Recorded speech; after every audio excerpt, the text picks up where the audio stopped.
دجال کو دجال رہنے دو. ہر نبی نے یہ حقیقت, لوگ کہتے ہیں دیکھو ہر نبی نے اپنے دجال سے ڈرایا نا اپنی قوم کو. میں نے کہا بالکل ٹھیک ہے. نبی صلی اللہ علیہ وسلم نے بھی دجال سے ڈرایا, بالکل ٹھیک ہے. دجال آئے گا, حضرت عیسیٰ قتل کریں گے, دجال جنت بھی دکھائے گا, جہنم بھی دکھائے گا, بالکل صحیح ہے. یہ باتیں صحیح حدیث سے ثابت ہیں. لیکن آپ کو جو چیز سمجھ میں نہ آئے وہ دجال, بولو. جیسے آپ کو امریکہ سے اگر دشمنی ہے, دو بندے گلی میں لڑ رہے ہیں, یہ کس کی سازش ہے؟ امریکہ کی. بھائی امریکہ کی سازشیں ہم مانتے ہیں. آپ کے گھر میں جو لڑائی ہو رہی ہے اس کا امریکہ سے کوئی تعلق. ہر چیز امریکہ کے کھاتے میں مت ڈالو.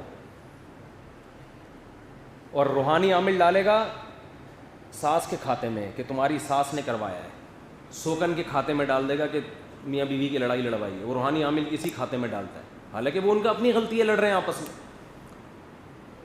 ان لاجیکل باتیں. تو دجال کے کھاتے میں نیسلے کا پانی دجال میں ڈالا ہوا تھا. نیسلے اور یہ ایکوفینا اور یہ جو پانی آ رہے ہیں نا کمپنیوں کے, یہ ڈاکٹر آپ کو بتائیں گے یہ فائدہ مند ہے یا نقصان دہ ہے. یہ میں بھی ڈاکٹروں سے ہی پوچھتا ہوں. اس میں دو رائے ہو سکتی ہیں, کوئی فائدہ مند ہے کوئی نقصان دہ. میرا یہ بھی موضوع نہیں ہے, ورنہ ایک نئی جنگ چھڑ جائے گی. تو لیکن میرے بھائی اس پانی کا دجال سے کسی قسم کا کوئی تعلق نہ. یہ دجال کی تیاری ہے پانی, نہ دجال سے اس کا کوئی تعلق ہے. پولیو کے قطرے دجال کے باپ کو بھی معلوم نہیں ہے.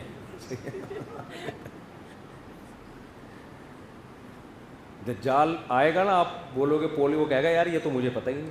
جیسے معین اختر کہتے ہیں میرے ماموں نے جب پولیس بلوائی, مالک مکان نے جب پولیس بلوائی نا, ماموں کرایہ نہیں دے رہے تھے. وہ کہہ رہے تھے کم بخت پانی کیسا آ رہا ہے تو ایک لوٹا بھر کے دکھا دے نلکے سے. تو جب کرایہ نہیں دے رہے تھے تو مالک مکان نے جب پولیس بلوائی تو میرے ماموں نے پولیس کے ایسے ایسے پارٹس کو گالیاں دی ہیں کہ پولیس والوں کو بھی ان پارٹس کا علم نہیں تھا. وہ مجھ سے پوچھ رہے تھے بھائی یہ والے کون سے اعضاء ہیں جسم کے جن کو یہ گالیاں دے رہے ہیں. کہہ رہے ہیں پتہ نہیں, میں نے خود پہلی دفعہ سنے. تو جیسے معین اختر کے ماموں نے پولیس والوں کے جن پارٹس کو گالیاں دی ان کا پولیس والوں کو بھی علم نہیں ہوتا. اور واقعی آج ایسے ایسے پارٹس کو گالیاں دی جا رہی ہیں جو آدمی میں ہے ہی نہیں. بعض ایسی گالیاں ایسی ایسی چیزوں کو دی جاتی ہیں جو ہے ہی نہیں. بلب کے رشتہ دار ہوتے ہیں, بلب کے رشتہ داروں کو گالیاں. بلب کی نہ والدہ ہوتی ہیں نہ ہمشیرہ ہوتی ہیں.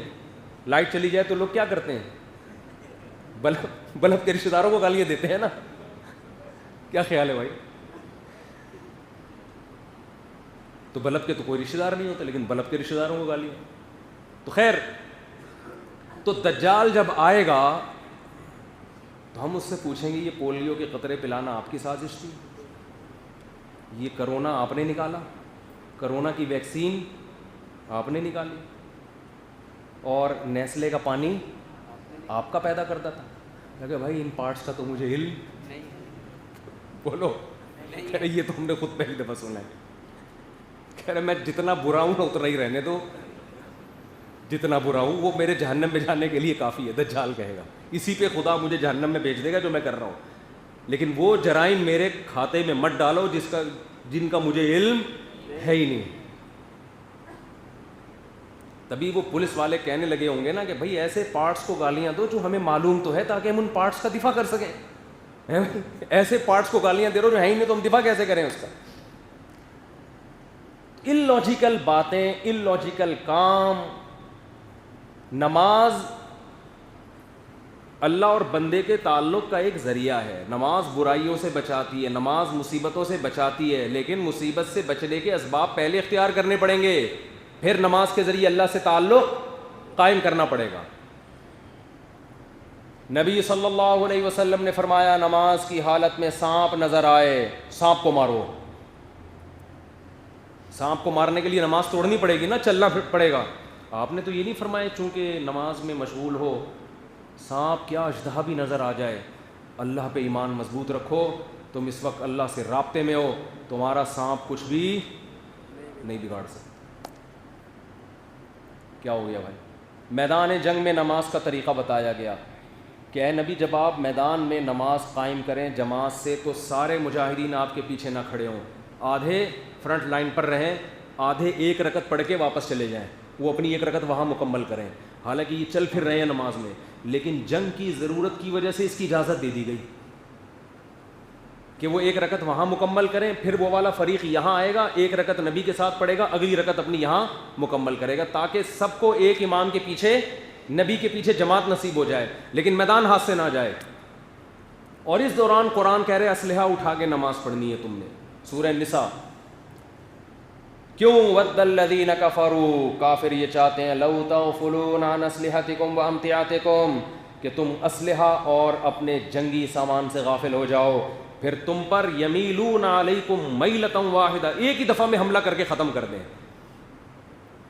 تو اسلام نماز کے ساتھ اسباب کا بھی حکم